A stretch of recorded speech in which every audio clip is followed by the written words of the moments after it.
You may know how to get the exit code from the command line. You can get one by echoing the $sign and the question mark, like this simple example. 0 means success, and if there's something wrong, we can tell when its value is non-zero.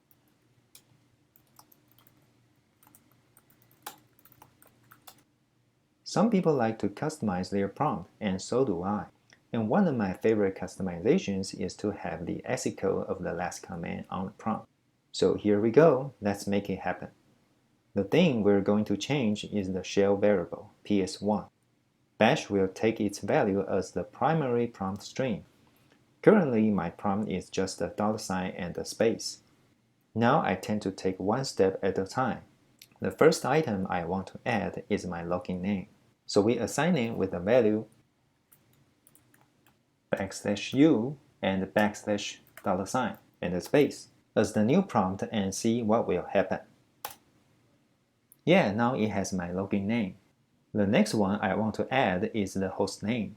So we do it again with the value \u at \h $sign and a space. And this time we have login name and host name. Great. Finally comes the meat of this tutorial, the exit code. So we add $sign and the question mark into the ps1 variable